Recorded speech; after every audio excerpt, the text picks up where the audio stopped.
बिस्मिल्लाहिर्रहमानिर्रहीम नहमदुहु व नुसल्ली व नुसल्लिम अला रसूलिहिल करीम अम्मा बाद। कुर्बानी के हवाले से बहुत सी गलतफ़हमियाँ भी हमारे यहाँ राइज हैं।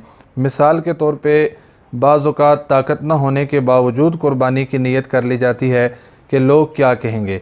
तो अगर महज़ लोगों को दिखाने के लिए, दिखावे और नमूद व नुमाइश के लिए अगर कोई कुर्बानी करता है तो कुर्बानी दुरुस्त नहीं होगी।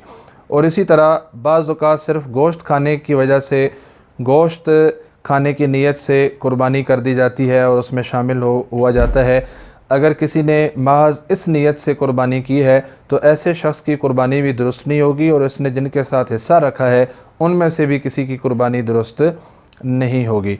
इसी तरह हम बाज़ औक़ात हम में से ऐसा लोग समझते हैं कि एक घर में एक कुर्बानी होना काफ़ी है, तो वो उसका तरीक़ा ये इख्तियार करते हैं कि इस साल अपनी तरफ से कुर्बानी कर लेंगे, आइंदा साल बीवी की तरफ से नीयत कर लेंगे, उससे आइंदा साल बच्चे की तरफ से नीयत कर लेंगे, उससे आइंदा साल बच्ची की तरफ से नीयत कर लेंगे।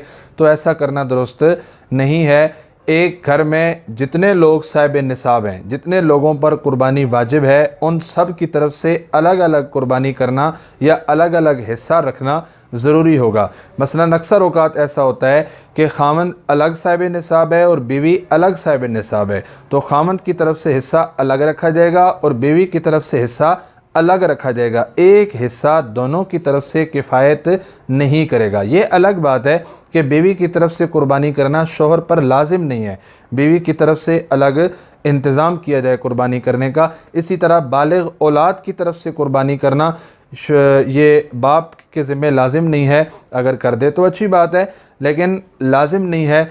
औलाद अगर बरसरे रोज़गार है, साहिब निसाब है, तो उसे चाहिए कि वो अपनी तरफ से ख़ुद कुर्बानी करे।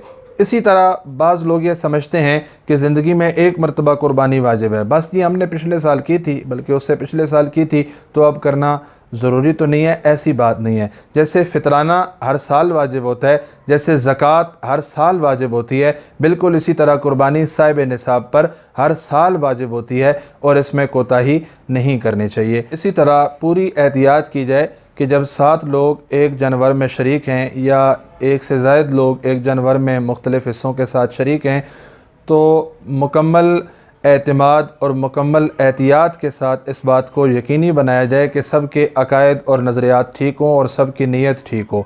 अगर कोई एक शख्स भी गलत अक़ीदे का हामिल, बेदीन या गलत नीयत वाला शामिल हो गया तो फिर किसी की कुर्बानी भी दुरुस्त नहीं होगी। कुर्बानी की नीयत के हवाले से ये भी ज़हन में रखें कि कुर्बानी में नियाबत भी जायज़ है। अगर आपने किसी शख्स के हुक्म पर या उसकी इजाज़त से उसका हिस्सा कुर्बानी में रख दिया या उसकी तरफ से कुर्बानी कर दी तो ऐसा करना दुरुस्त है, लेकिन उसके हुक्म या इजाज़त के बग़ैर ऐसा करना दुरुस्त नहीं है। अगर किसी की इजाज़त या हुक्म के बग़ैर उसका हिस्सा जानवर में रख दिया गया तो फिर किसी की भी कुर्बानी दुरुस्त नहीं होगी।